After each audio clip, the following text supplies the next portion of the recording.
Oh, you mean to unwind the asset purchase? Yeah. Okay, well, it's likely to be because they're building up a whole stock of asset purchase programs, right? So you had the PEP, and then you had sort of the longer dated asset purchase program. So the expectation is the ECB is definitely thinking about it, and how will the unwind happen?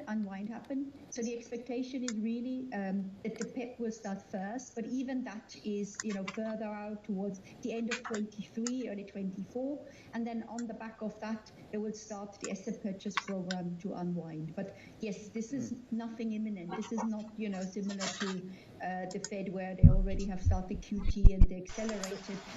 This will be something to discuss only, let's say, in a year's time in earnest. So Tatiana, how do you position for an ECB, a front-loading ECB, 75 basis points next week? Do you buy interest rate swaps? Do you want to be shorting the front end? What is the strategy?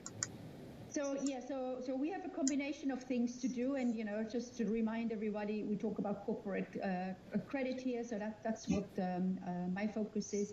And so what we have done, and we have done that since the end of last year, こんばんは。 pretty short duration, というか、 shorter than we would normally おはようございますか。土曜になっちゃったね。真夜中過ぎてもう土曜になってしまいました。9月3日土曜の朝。深夜過ぎてしまいました。ごめんなさいね。ちょ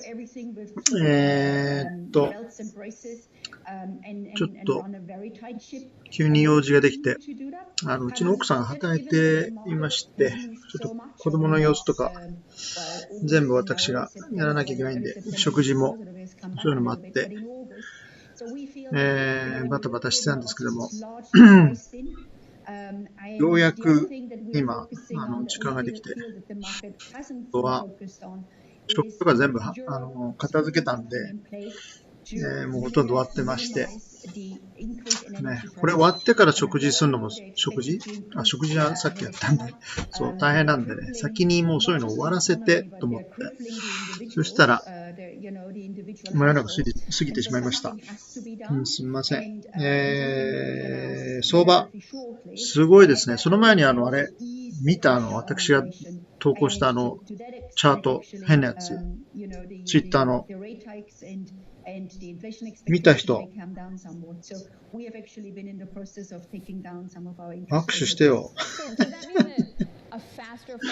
謎の怪奇現象見た？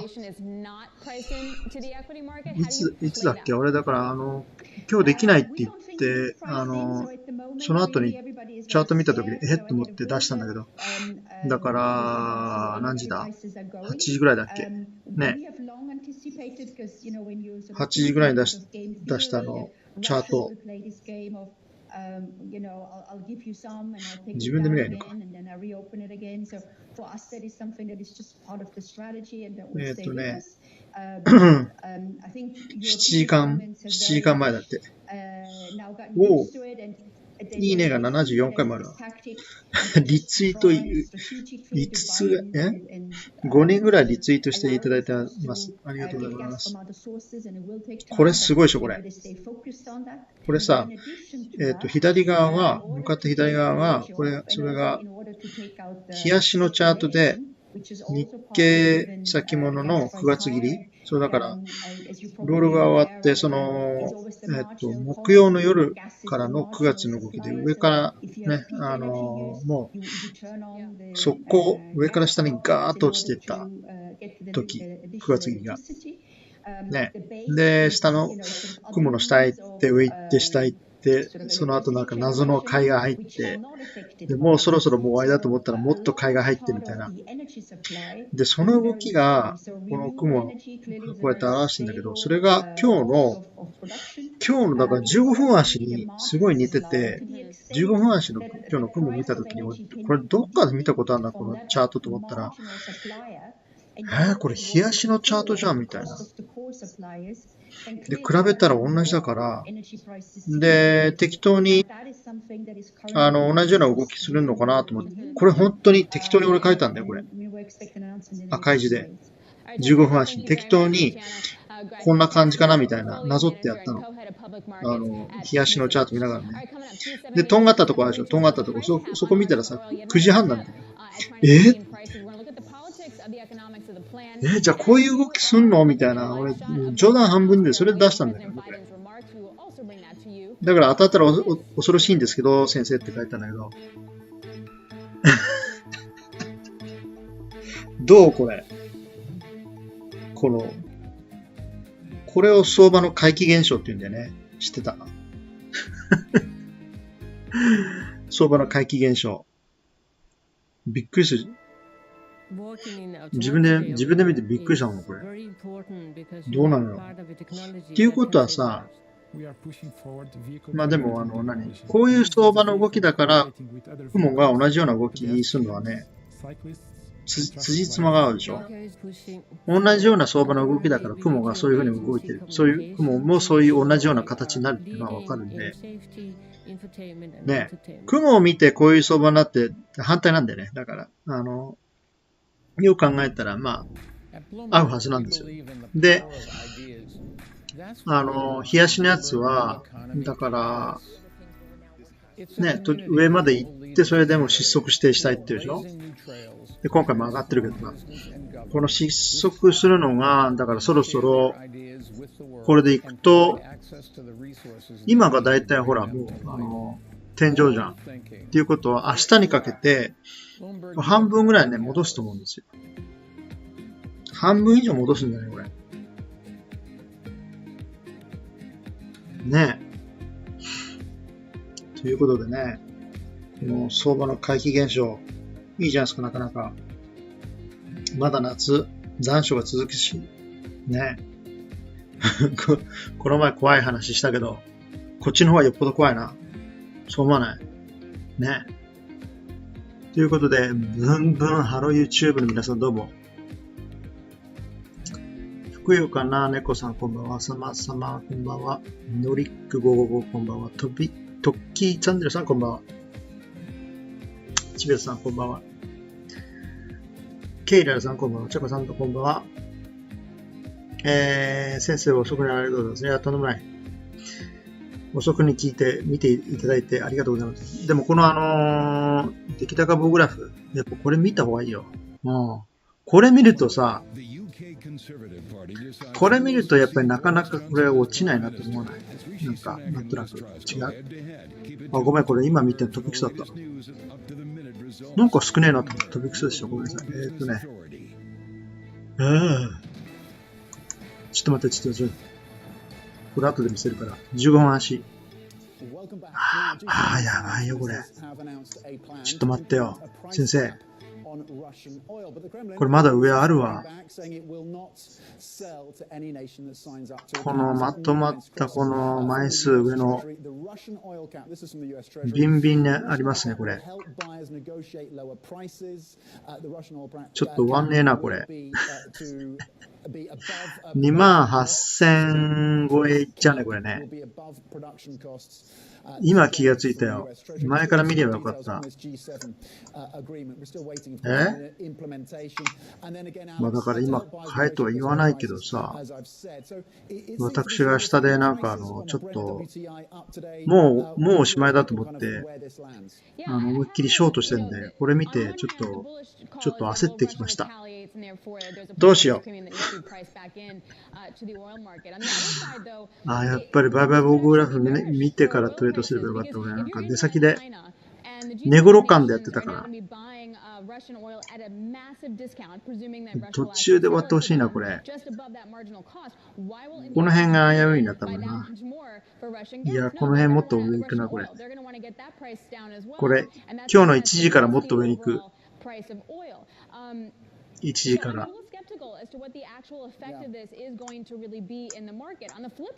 ていうか今から持っていくわ。どうしよう。買わないと俺。 I think your skepticism is well placed. It's going to come down to the implementation, as you say, the role of China and India. And India has only been more than willing, hasn't it, to ramp up these supplies of cheaper Russian energy. The Treasury also saying that avoiding this cap will be expensive and risky. こんなところで買いたくないんだけど。いやでも2万8000いくと思ったら。分かったよ。In London, Will, we had this week the details around how Europe is energy prices, gas prices predominantly from what's happening with electricity. We had our previous fact from Muzinich saying that China is underestimated by the markets in terms of a positive. What do we know so far about those efforts and the effectiveness? Yeah, well, it's still pretty early days, and we're going to find out more next week when the ministers are in Brussels to sort of hash out these plans. But one thing, you know, I've been talking to sources in the energy industry, and what they say is that for this winter, you know, even if there were to be a de-linking setup, a lot of the power from these, you know, renewable sources and other sources, they've already sold power forward for this winter.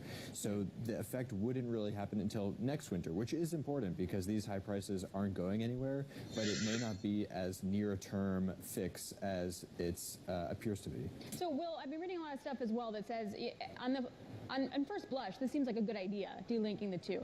But I've been reading more and more about how, guys, this has been a policy in place for 20 to 30 years. Let's not go crazy. Let's not redo the entire electricity market because it is helping renewables and their profit margins. If they wind up selling it really high, but their cost of capital is so low, こんな高いところで買いたくないんだけど、本当に。a wind farm or a solar farm. ああ。ちょっと待って、ちょっと待って。文句言ったら上に人気がなってこいつ。いや、ほんとこういうところで買いたくないんだけどさ。contracts to sell power. They could lock in prices that are higher than what they would have been getting in the market, you know, a couple of years ago, but are much lower than what is the wholesale cost of electricity right now. So you could still, you know, cement the business case for renewables, improve the business case, but also bring, you know, billions of dollars of relief to European economies. So to be clear, you can do that without impacting the capex plans amid this transition, because that's the concern from the industry, isn't it? We're spending heavily, the oil industry, to shift to renewables, and windfall taxes, and some of these caps could suppress that. Yeah. So in the UK, there's a bit more clarity of what the policies are, at least like being asked for, and what they're saying is, you know, there are all these renewable, you know, wind farms that are selling power at market prices, and then also on top of that, which was originally meant to take them from being, you know, early stage unprofitable technology. こんばんは、皆さん、柴さんこんばんは。川井ひよさんこんばんは。出来高プログラムの期間はどこからどこですか？これ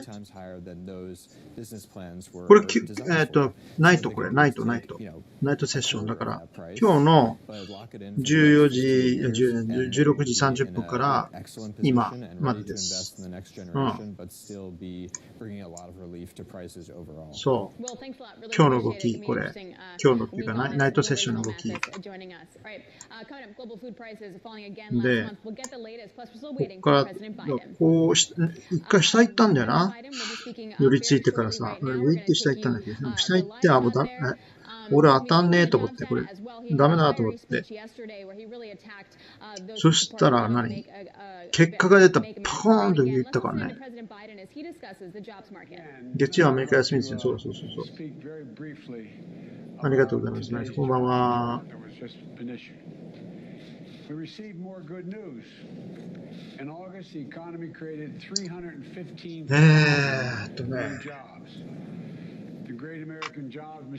上食っていかないしね、これ。すげえ高いところで買ってるしね。やめてちょ。本当に。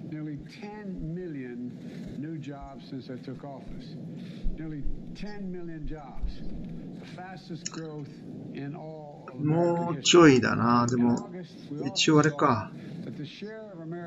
このまんまだと、この、60分足の雲あるでしょ？その中にいるんだよね、今相場が。で、雲の上限あるじゃない。27,950 円あたり。そこまで行ってもおかしくないぐらいです。はい。なんだけども、雲がこうやって下にね、来てるでしょ。だから、こういうとこ来てもウォータースライディングで戻ってくる。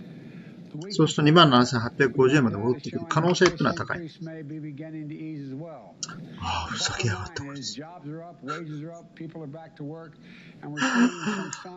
慌てて買ったら下行っちゃったじゃん。ちくしょう。ああ、ごめんなさい。汚い言葉言っちゃった。ごめんなさい。ああ、まあね。いいよいいよ。いいよいいよ。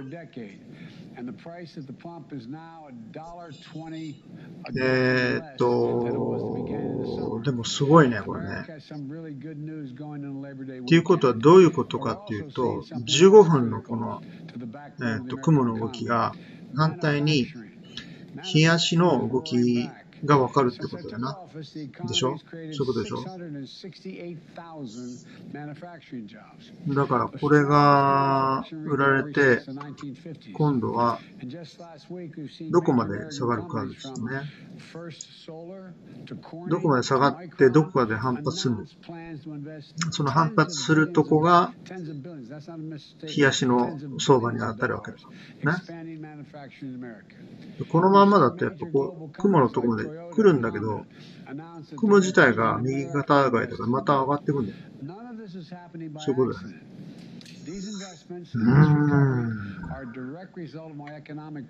なるほど。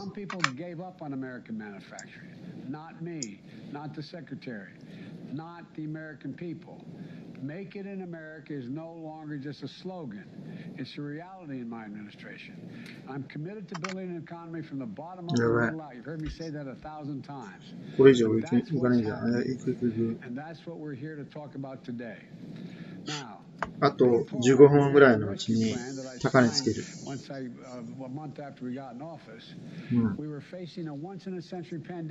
それつけたらおしまいだ。そもそもほら見てこれ、ケルトナ60分足のケルトナがね、いいですか？ 27,800 等円にケルトナ上限のチャンネルの上の方ね、の白い線があります。はい。そこからの乖離幅が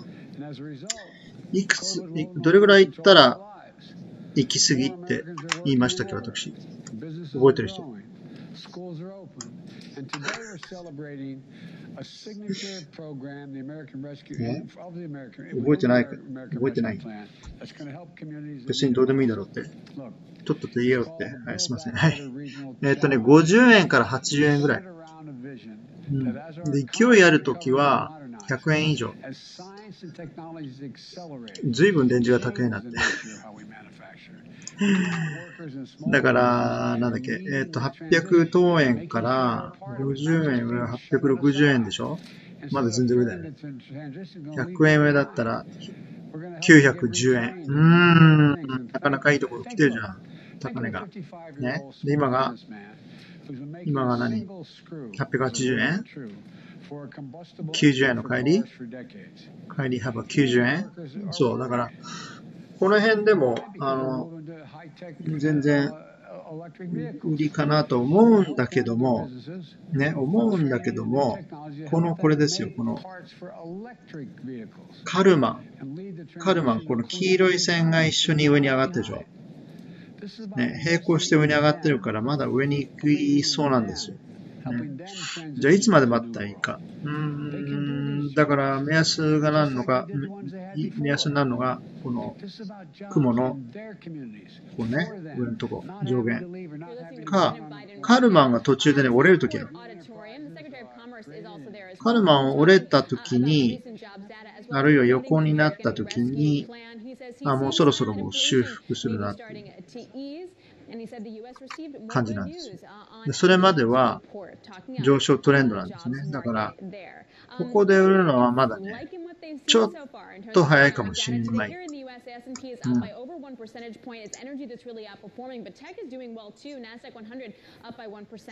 あとはもう、ミニのこのボリュームね、すごい濃い緑になってるでしょ。ね、濃い緑になってるから、もうオファーをアグレッシブに買ってってるんですよね。この勢いが終わらなきゃいけないし、上の方行ってもこう薄商いにならなきゃいけない。ミニ自体の枚数が100枚以下とか。そうするとラージに換算しても10枚以下ってことですから、まあ別に10枚以下じゃなくてもいいけども、とにかく薄くならなきゃいけないんで、それ行くまで待つ。そう。薄くなったら、買ってくる人がついてこないっていう意味ですから、そうすると、もう、これ以上上行くのは難しいっていうことなんで。ただこれ今見てるのが15分足だから、超、短期的な動きなんでね。長期で見るとどうなるかっていうと、さっき見たんだけど、なんかね、結構ね、これは強いかもしれない。上がってきたでしょ。先生。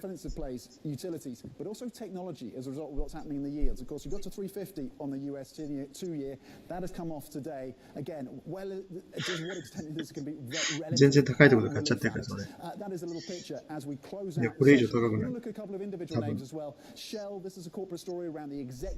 あれ、横になってきちゃった。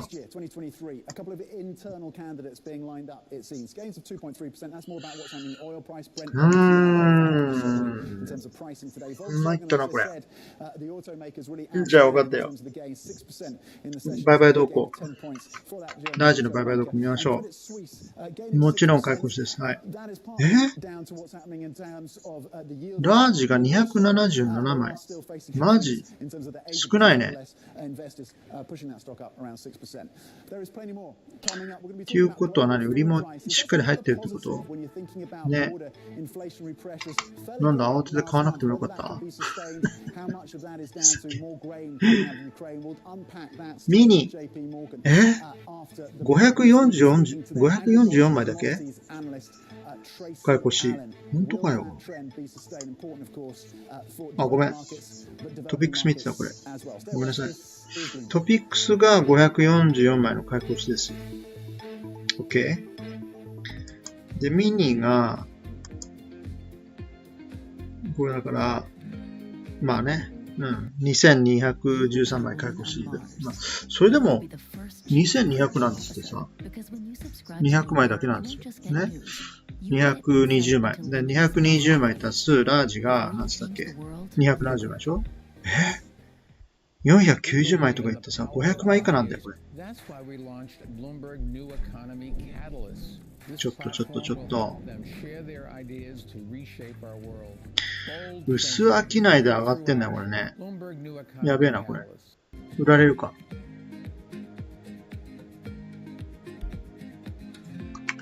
で、トピックスが、ちょっと見て。はい。15分足だけど、上髭2つ残してるし、これ以上行くような感じじゃない。やべえな、俺。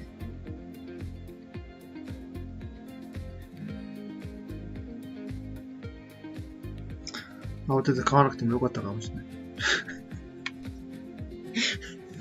ああ、もう。落ち着け。いや、でもこんなに上に行くとは思わなかったからさ。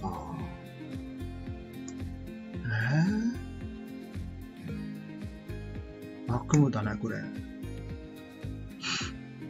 まあでも、日足のチャートと同じような動きをしましたねっていうことで、ね、15分だけの、15分足の形？たとえ15分でも、日足に匹敵するような、同じような動きをするって、ね。面白いね、これね。だから反対のことができるわけだから、15分の足で、日足のチャートを予想をつけることができるってことですよね。でしょ？そういうことだよね。はあ。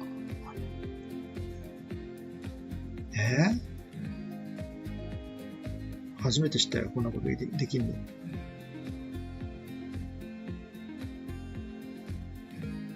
ちょっと変なとこで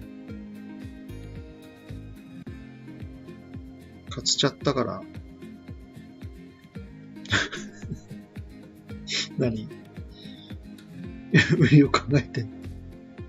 早いな、俺も。ちょっと待って。いや、なんかね、チャート見たときに、わー、買われると思ったから。まあ、これはダメだと思ったんだけど、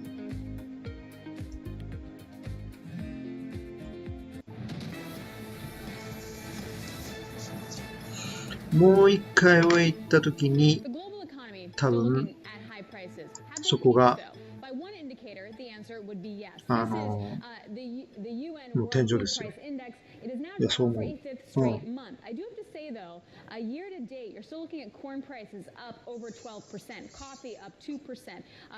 どうです？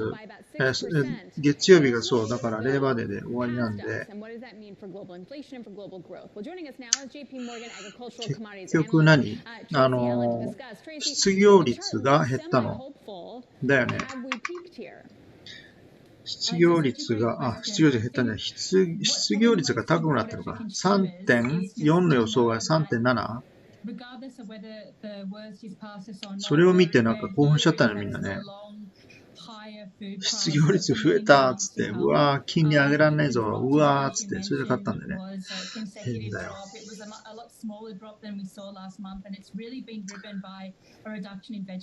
これも俺投稿したよね。なんかアップサイドのリスク、アップサイドリスクとしては、みたいな感じで。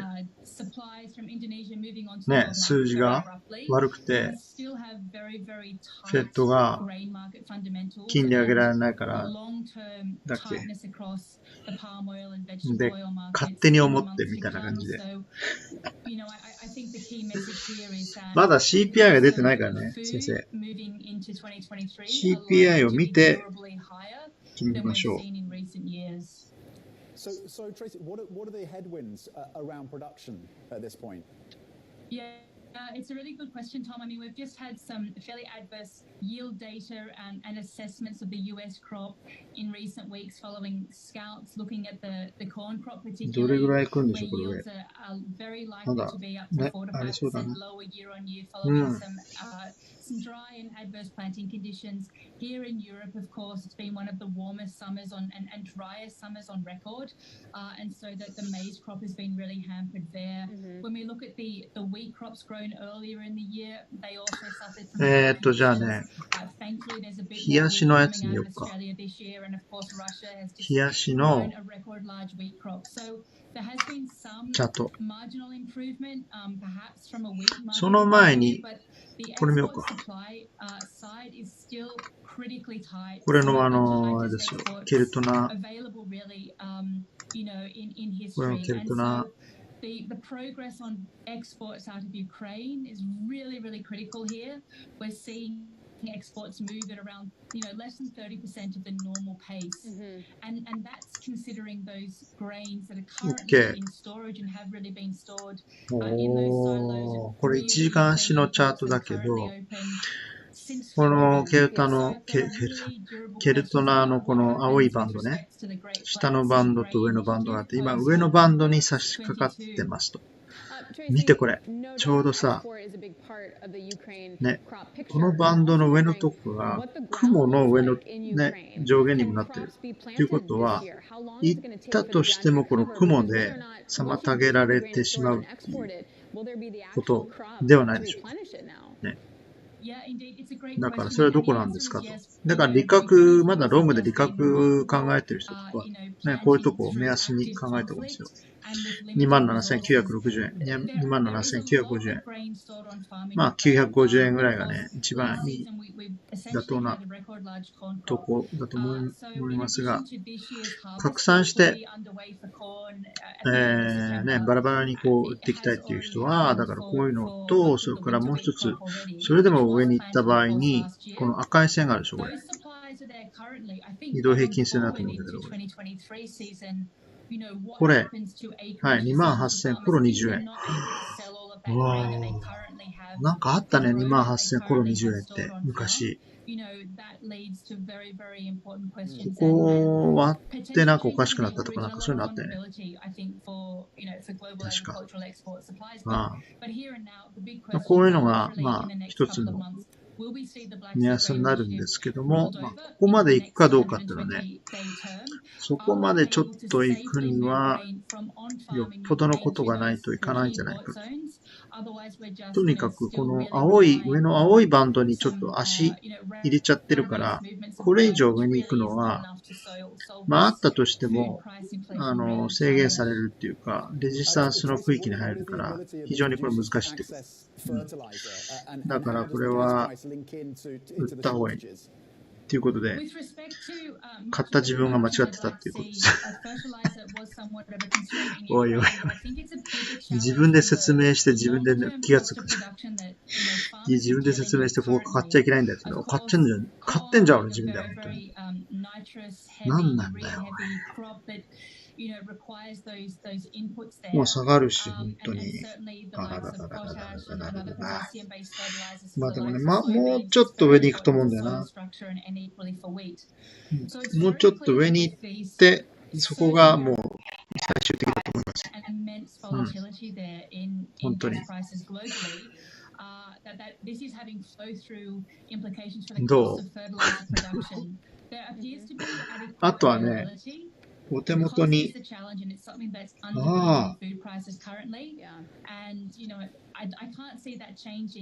下がるし、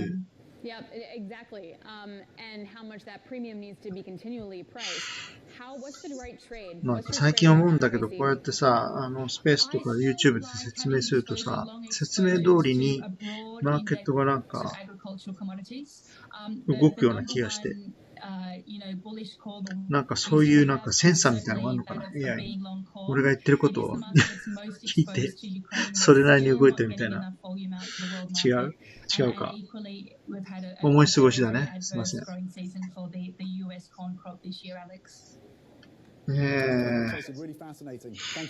いや、でも久しぶりっていうか、これだよね。だから、すごい、なんていうの、すごい悪い地合いだってずっと考えてると、リスクは下じゃなくて意外と上だっていうのはこういうことなんだよね。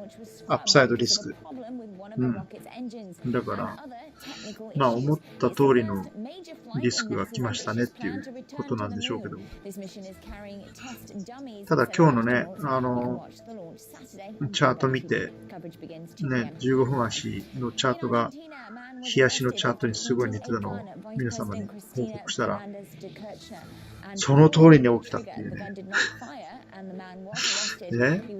まだ落ちてないから、そうだね。まだ落ちてない。ここから落ちたら、本間ものだけど、このまま上行ったらどうするのって感じだけど。いや。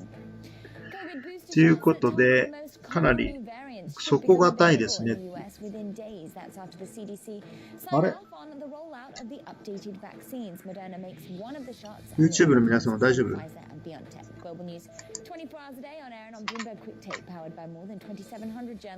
なんとなく感じだ。Error. YouTube is not receiving any video to maintain smooth streaming as much viewers. 大丈夫これ。エラーが出てますけど。見えてる？ブンブンハロー YouTube。わかんない？ハロー。ハロー。The FTSE 100 a little bit more muted, but still gaining on the back of strength around basic resources, ending up at 1.8%. And over in France, the CAC 40 up by 2.2%, with the autos and that sector top of the list across the European space. 大丈夫です、柴さん。あ、そう、大丈夫。Relief around energy prices coming off a little bit across the European space. なんかエラーみたいに出てるからさ。なんだろうと思って。ここからの動きだな。だからな。これがだから日経で、これが1時間足でしょ。はい。ほいでほいで。何見ようか。4時間足 ?4 時間足。4時間足はでも、あれですよ。前々から割ってるんで、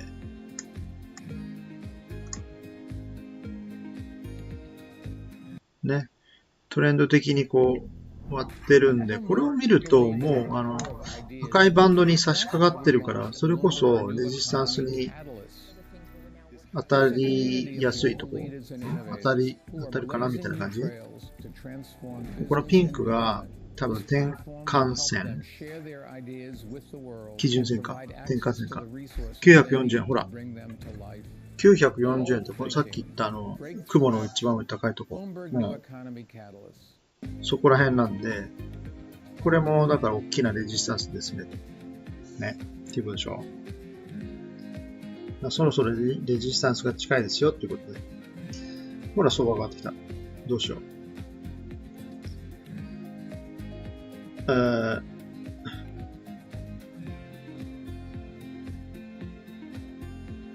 どうしようとかじゃなくて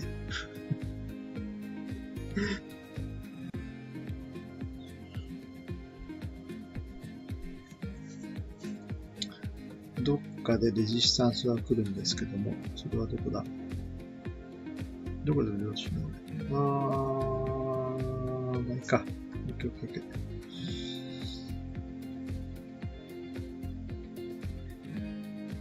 もうちょっと上に来そうだもんね、これね。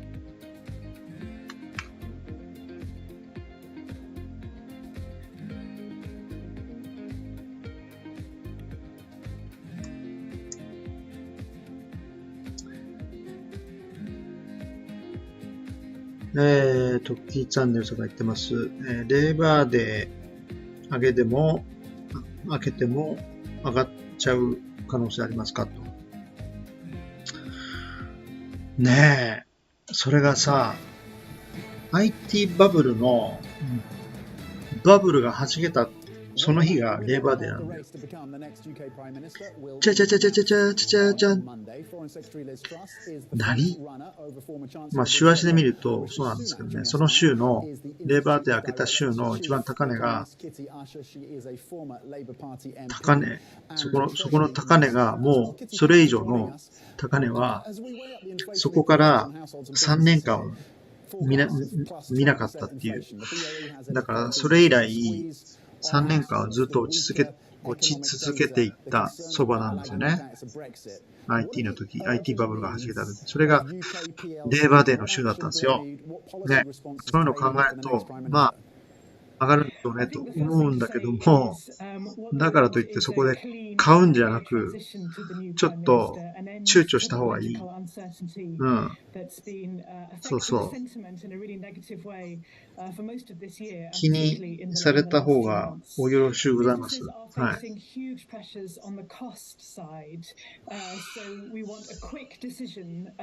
まあ次は CPI ですからね。で、ECB があるから、ECB は75ベーシスポイントを上げる方向でしょう。ね。それこそ、インフレがまた収まってないから。ECB の難しいとこって、一つの国じゃないからね、あれいろんなのが集まってるから、ギリシャとか、スペインとかね、スペインの、CPI って、この前、2ヶ月前でしたっけ ?10% ぐらい言ってましたよね。そういうのを考えると、やっぱり、75はバシッと決めないと、追いつかないっていうことなんで、だとすると、やっぱり、なんだろう、ね、そんな、リスクオンの雰囲気っていうのはそんなに、今日はまあ、こんな感じだけども、長続きはしないなと思ってますよね。警戒しておきます。警戒してください。信じるか信じないかは信じてください。私のキャッチフレーズでございます。ほら、上がってったじゃん。っていうか、もうそろそろか。economic growth in the longer term. And the arguments that we're making that I've just outlined about incentives to increase investment, incentives to もうそろそろかね。training in skills shortages areas, those are all 上髭がちょっと目立つようになってきたかな。でね、CFD 持ってる人が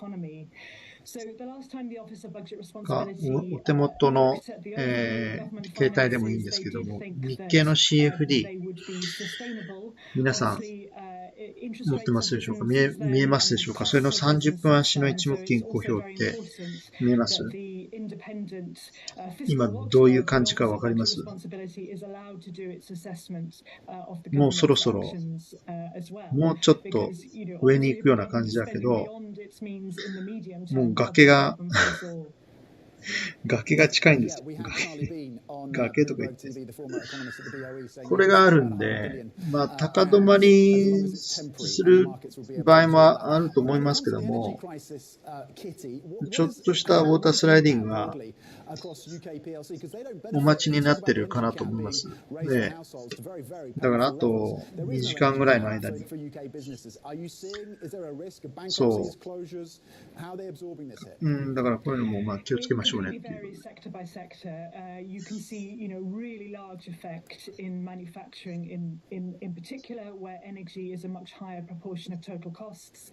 But for smaller service companies that maybe have gone virtual or include where energy bills are included in their sort of landlord's service charge. これがだから4時間足でしょ ?OK? じゃあ、冷やしいくよ、冷やし。Through reduction in employers' national insurance. But there may be particular interventions that would make sense in the short term for some of the higher energy users. The main point, however, is that if firms are affected by these extraordinary rises in energy prices, that's because they are exposed to fossil fuels on international markets. 金曜オールさん、こんばんは。気がつくのが分かりました。ロシア方面でも何もなければ良いんですが、台湾も。地政学リスクね。いやー、そういうのやっぱりね、気をつけた方がいいよね。地政学リスク。はい。こちら、冷やし。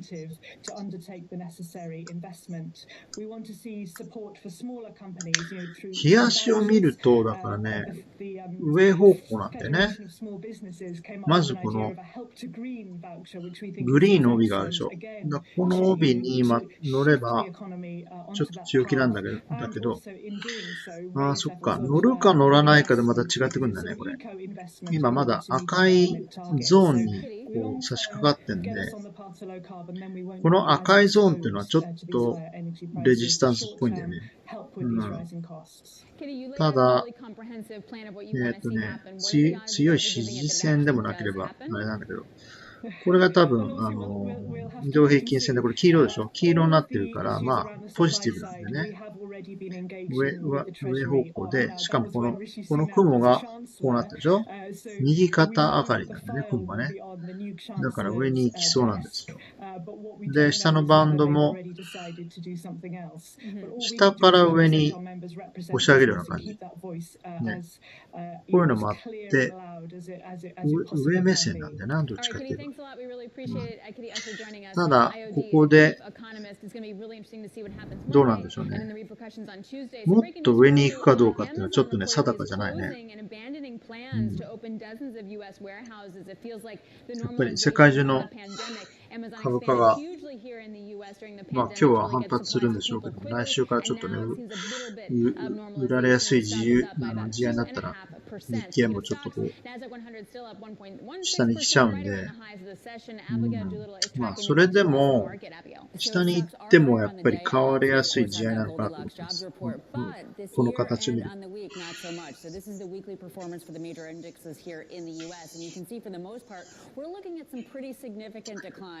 で、次、right now we're looking at 3 Weekly. rallies in a row for the S&P 500. That's the longest losing streak since before that お rally. もろい That ね。 bear market rally out of that June 16th low. On the day, though, to Alex's point, Weekly we're を見 doing る stocks と、 sharply higher. So let's take a look at some of the movers. Broadcom up 一 4.7%. 応、 The 先週の時点でもうウォータースライディング終了してるんだよね。で、今週に入って、これ今日から670円って今日のあれだよね。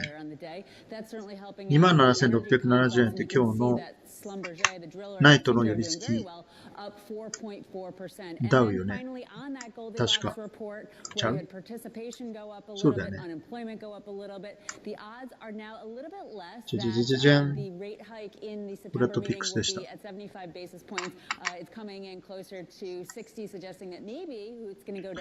で、そこから上がってるから、やっぱりそのウォータースライディング終わって、反発してるから、まあ強いんだけども、ここなんだよね。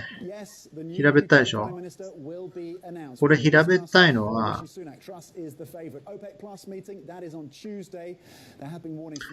ここでさ、だからさ、思い出してほしいのが、今日の、15分足見ると、同じような、平べったい形になってるんですよ、ほら。ただ、同じじゃないんだけど、ちょっとね、違うんだけど、まあ、雲が上から下になって、こう、ウォータースライディングで池みたいになってるんだけど、ちょっと違うんだけど、まあ、なんつうの、この平べったいとこっていうのは、上に行きやすいんですよ、実は。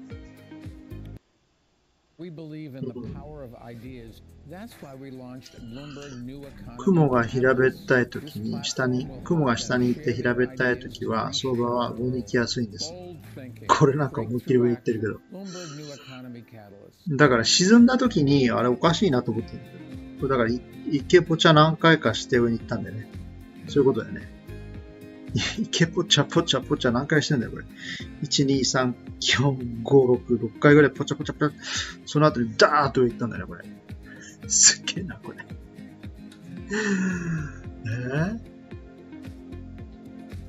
ロケットがなんかもう、上行っちゃったみたいな感じ。で、今ここなんだけども、下に来そうな感じなんだけど違うんだよね、これ。上行くんだよね、これね。もうちょっとこれパタパタ行くんだよね、これ。で、950円ぐらいまで行っちゃうんじゃないの？もしかして。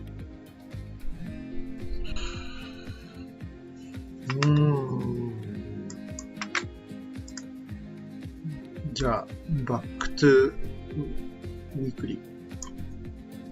今ここにいるんで、ここからどうなるのかっていうと、まあ、どうなんだろうね、これね。ここからのウィークリーちょっと難しいよな。だからまあ、でもここからこっちの方に行く。よっぽどいい材料がないと上に行かないと思うんですけど。もう一回ね、ちょっとね、もう一回下見に行くかななんて思っててね。もう一回下行って、それこそ、これ本格的なイケポチャはやってないから、本格的なイケポチャは一回するんじゃないかなみたいな。でもその理由はあんまりよくわかんないんだよな。それ行くとしたら、やっぱり結構悪い材料がないと、ここまで沈まないんで。なんだろうね。なんか円安が行き過ぎてなんかおかしくなっちゃうとかそういうやつ。円安になりすぎて介入が入って急に円高になっておかしくなるとかそういうやつ。そういう感じのなんかサプライズがないとみたいな。あとはまあ、今週末なんだね。明日だからロシアがガスを本格的に止めるか止めないかっていうのは明日、土曜日決めるんですって。なんかそういうふうに言ってたよ。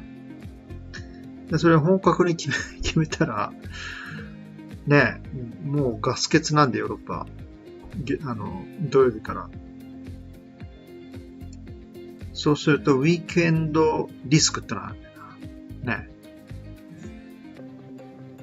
そして月曜日ってなんか意外となんかこう、ガターッとね、来るかもしれないしね。それも考えるとなんかね、やっぱりこう、なんか、乱高下しやすいのかなっていう試合が。どうです？President Biden issues a warning to the nation about the so-called MAGA wing of the Republican Party. We'll get thoughts coming up from Virginia Governor Glenn Youngkin. And the Pentagon says Iran tried to capture an unmanned American vessel in the Persian Gulf. We'll talk about the risk level with former Defense Secretary Mark Esper. All that and more coming up on Balance of Power right now. From the world of politics to the world of business, this is Balance of Power with David Weston. 大体でも金曜日が高いとそのまま月曜日もね響いて月曜日も高くなりそうですよね。普通に何もなかったら。だからなんかあんまり考えすぎちゃうと分からなくなっちゃうんであれですけども、結構買われたなっていう感じしますよね。これ今日行きましたね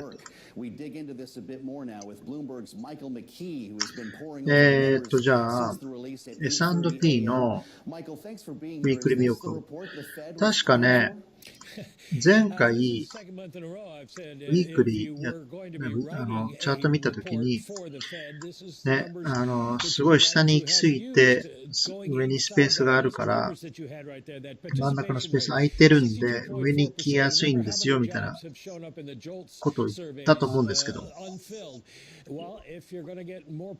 案の定、ね、やっぱり大きくこう反発して、ね、長い足を形成しましたね、これ。今週。これを見ちゃうと、やっぱり来週はここまで戻すんじゃないかなと思っちゃいますよね。ね。一応こう、相場が下の方行ってこう反発したような感じなので、似たようなものを探せばこうなのかなっていうのは出てくるんですけど、だからこういうほら、長い足あるじゃない。これと同じようなものを探すわけですよ。でもこれなんていうのは、長い足を形成しながら、さらにまた下行ったからね。これっていう。次の週も下行っちゃったっていうね。で、その次の週でこう、バーッと上がっていったっていう、なんかそういう、経理決まるんで、一概には言えないんですけども、でもこういうなんか長い足を一回作ると、来週は、ね、だからここから始まるわけだから、こっちの方かななんて思っちゃいますよね。上の方かなって。そうすると強いな。で、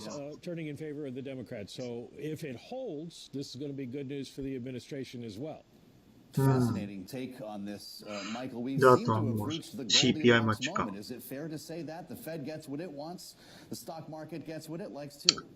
そんなにでも簡単にマーケットって回復するみたいな。まあでもいろいろね、乱高下、ボラティリティ高いってみんな言ってるから、その一環として考えればまあそうなんでしょうね。でも、トレンドとしてはやっぱり、ね、こう、上から下に来てるから、こっちでしょっていう、トレンド的に。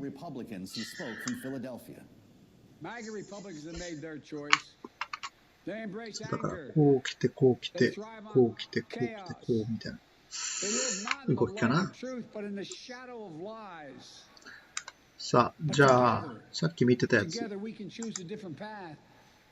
下行っちゃったよ。But President Biden's intensified anti-Trump message also risks deepening America's これがね、トピックスなんですよ、先生。あ、そうそうそう。ハムレット君どこ？トピックスの。忘れてた、ハムレット。1946、今どこ？トピックス。トピックス。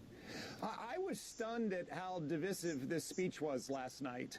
And at a time where people across America, and I know in Virginia, are worried about some of the most basic issues, rising inflation and trying to make ends meet, crime, and oh, by the way, education challenges. And it's a time when, in fact, we've got to focus on these issues. And our president jumped out and was incredibly divisive, trying to pit Americans against one another. And what we learned last year in Virginia is ハムレット君まだついてないんだよ、これ。つけに行くのかな。いや、ハムレット君。また戻ってくんだから、これ、ハムレットに。ややこしいね、こいつ。ね、だからこういう風に、ハムレット君は何回も何回も出てくるわけですよ。これがやばいよね。じゃあ上なのかと思うじゃないですか。それが実は違って一回抜けるんだけどそこからまた下がるとかね、そういう変な乱高下あるから、なんでそんなに気にするかっていうと、だから一番だから約定数が多いんですよ。9月切りになってからこの値段がね。で、売り越し買い越しどっちなの？実は買い越しなんだよこれね。売りがさ 15,464 枚で、買いが 16,151 枚なんです。そうすると買い越しなんです。ということは買い方の人たちが多いということで、回復すればその分強いんじゃないかっていう仮説ができるわけです。わかる？うん。そうすると、回復することによってまた相場が強くなるっていうことも考えられる。うん。ただ、一概にはそう言えないんで、実際にそうなるかっていうのは、来週の動向を見なきゃわかんないんですけど、はい。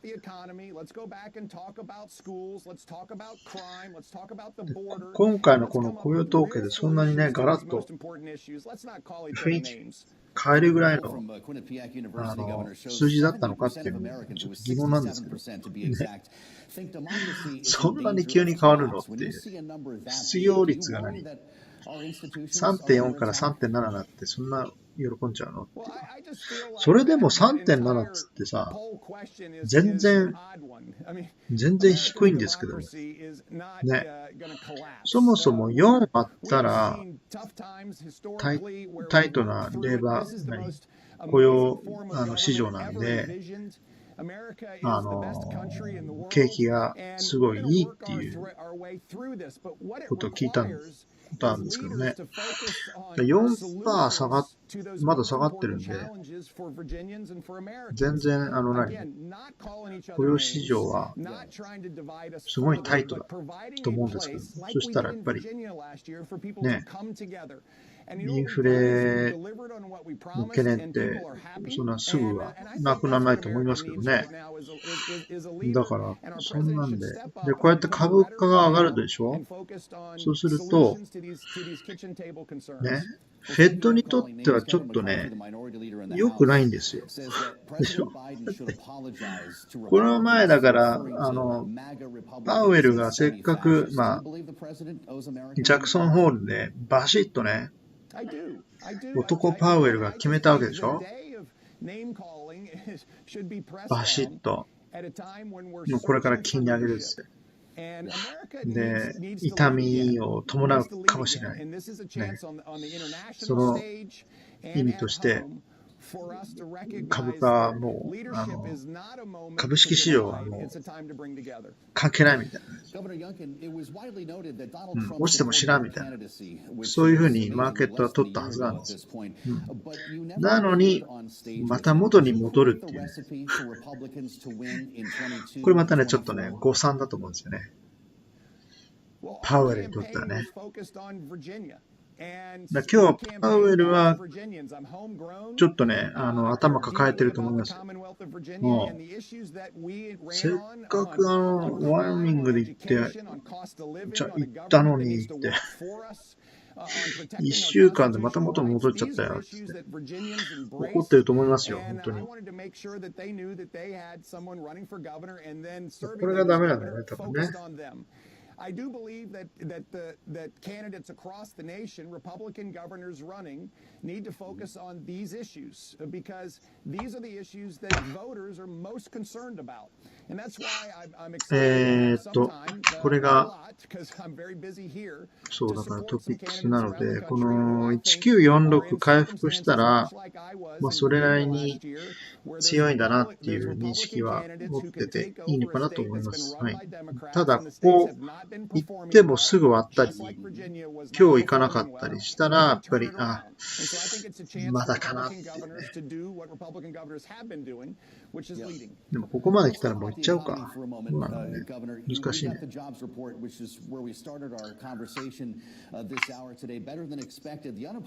さあ、次。これがトピックスなので、でこれを見るとトピックスのね、雲の形ってすごい強そうな形なんですよ。強いっていうのは、強そうっていうのは、その、右肩上がりで、結構ね、こう、上に行きそうな感じなんですよ、トピックスだけ。で、日経はまたちょっと違うんだけども、なので、日経を見ると、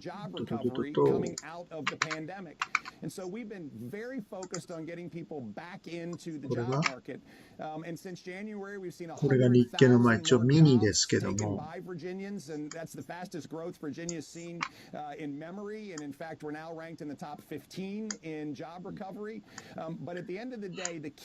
って見ると、あれだよね。綺麗なシメトリカルっていうの。均等にね、こう上がって、こう下がってるっていう感じ。これがちょっとガターって言ってるけど。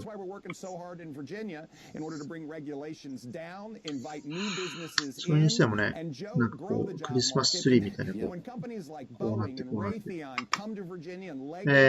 これが、ミニの、あれ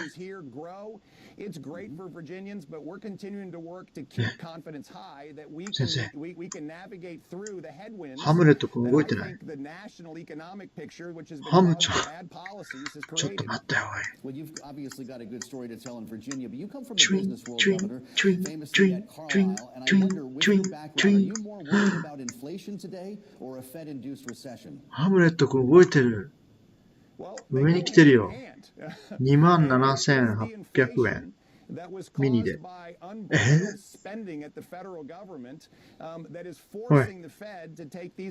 80円上にいるの、今。先生、ビッグニュースでございます。日経のミニのハムレットが27,800円。おお、ついに上に来たか。どういうことこれ。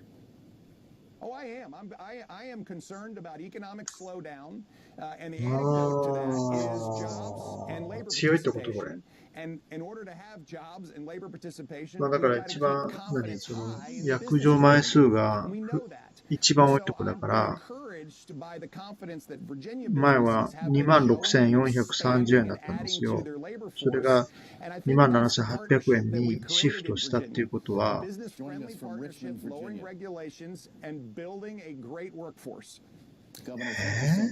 ミニか、ミニなんで、ミニの約定なんか変に多いですよね、最近。だから、ミニが上に、ハムレットが上に来たっていうのは、そういうところなんでしょうけども、どういう意味を表すかっていうのは、所詮ミニなんですけどもね。ただ、ミニはミニでも、値段をつけに行くっていう、なんか習性があって、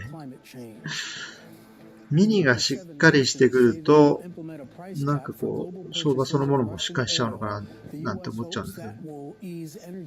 ダメ。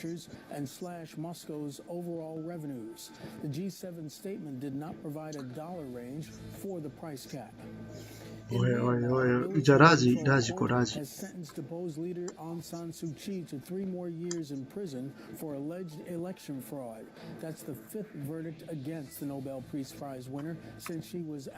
これもだから結局、ケルトナのチャンネルの下のラインをね、下割って、それで上がってきたから、チャンネルの内側に入ったっていうことなんですけど、ちょうどこのケルトナがさ、750円だからね。750円 ?755 円そうね。で、その上に、ハムレット君がいるから、そこがたいのこれ。ひょっとしたら。本当かよ。Mark, thank you. Tensions between the U.S. and Iran now are heating up as Iran claims to have successfully captured and released 2 U.S. sea drones on Thursday. That's according to Iran state TV. This report comes after the U.S. Navy said it foiled an Iranian attempt to seize one of its sail drones in the Persian Gulf. You're seeing this now, even as the two sides attempt to negotiate a deal to ease sanctions on Iran. Nothing is coming easily right now, and joining us to talk about it is Mark Esper, former U.S. Secretary of Defense. Secretary, thanks for being with us once again on Bloomberg. How dangerous is this situation right now in the Persian Gulf? Well, Joe, these are all situations, and you have to keep a close eye on Iran. It's universal their malevolent behavior that they conduct throughout the entire region, not just the Gulf, but all the way extending into Africa and, of course, into the Indian subcontinent. So the United States Navy, that said, 見ての通り、赤が多いんですよ。赤い棒が多い。赤い棒って何ですか？赤い棒っていうのは、売り越しが多いってことです。そう、だから全体的に、ラージは結構売られてる。ね、そう思いません？売ってるやつが多いんだよ。ってこと。だから、上に行ってるのもちょっとね、半信半疑だったんですよ、私は。本当のあれだねなと思って。ミニだけ上げてるから。ミニと、トピックストピックスはね、そういうのもあったでしょうけども。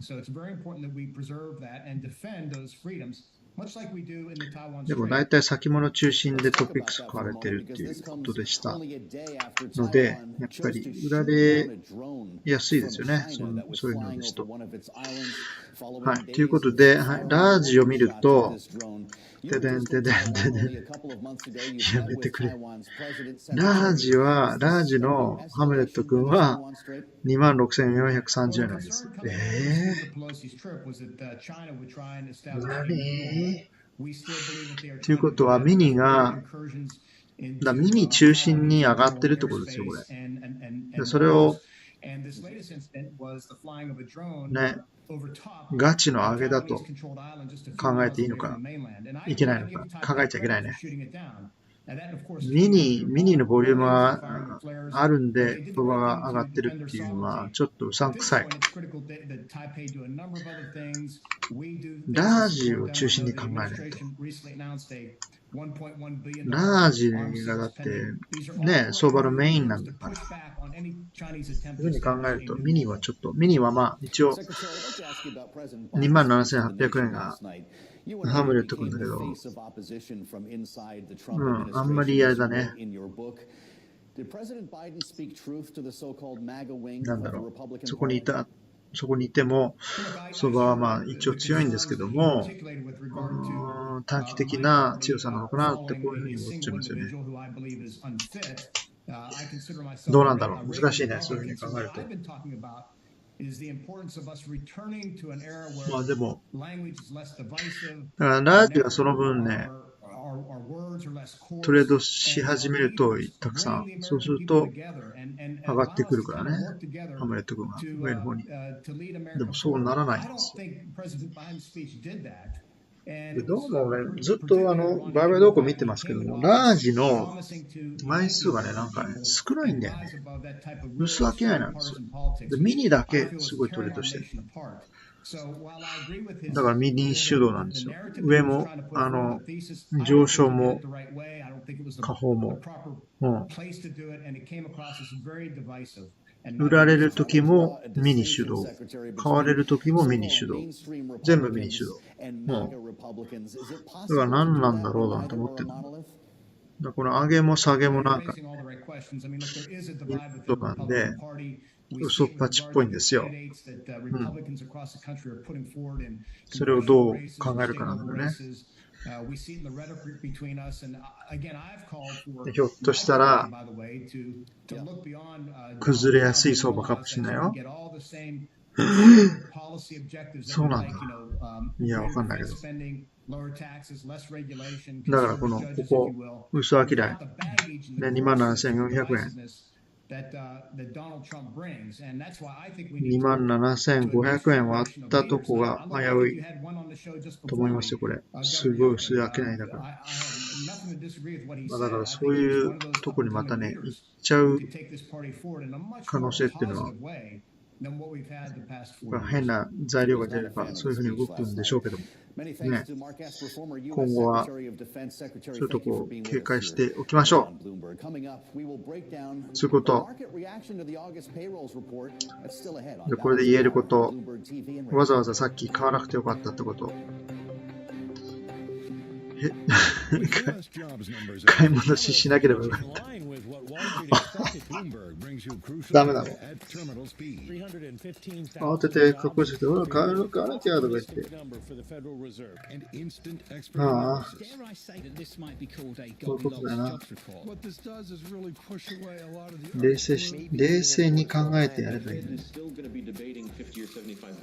ちゃんと見て、ああ、上行っちゃうみたいな。だってすごい、約定が、枚数が半端なく多かったから、ちょっとビビっちゃったんですよ。あ、一気にしたい。あ、一気にしたい。自分でね、これ、本当だ。一気にしたいきやがった。くそ。ああ、ダメだ。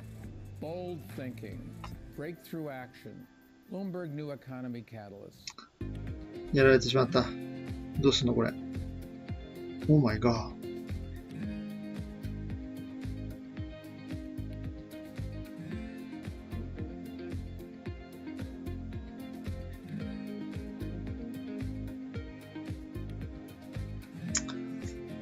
これまたどうしよう。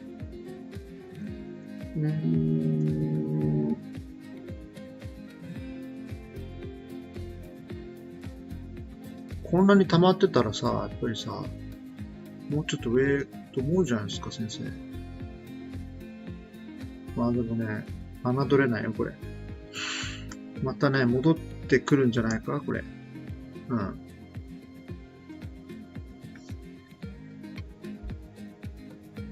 勝って兜の大締めよって言ったら俺だよな。閉めてないし、俺。兜。閉めてないし、人に言っといて自分がダメじゃん。でも上がってくんだよね、こうやってね。わっきゃかんね。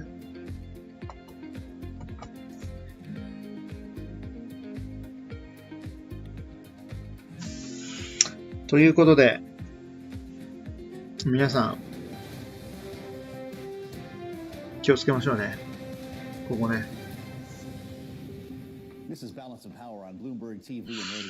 もう一回上あると思ってんだけどね、自分でね。行く前に下がっちゃってるし。と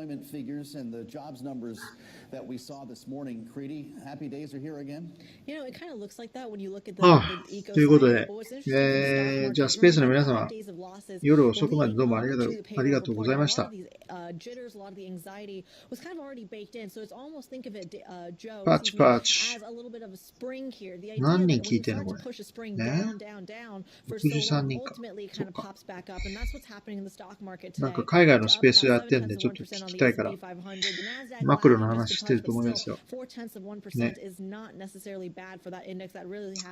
そういうのでまた動くからね、この人たち。アナリストだから。本当に。アナリストだからさ、この上げはもう絶好の売り場のチャンスですよみたいなこと言うとやっぱり売られるからね。OK。じゃあ、また海外のスペース聞いて勉強しますんで、皆様どうも良い週末をお過ごしください。また来週もよろしくお願いします。Thank you very much. 24さんどうもありがとうね。いつもありがとうございます。ふみおさんどうもありがとうございました。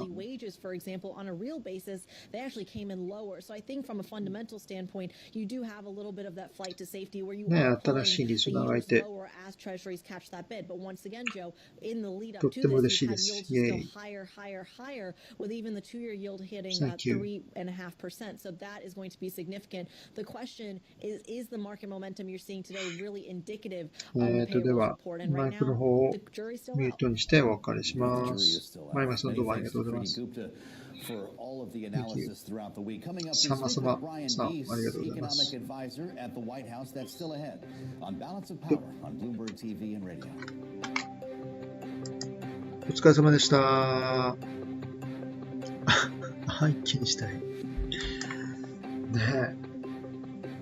買った後に下がったよ。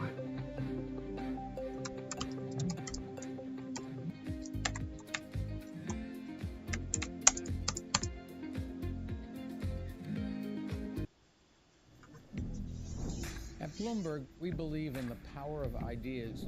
That's why we launched Bloomberg New Economy Catalyst.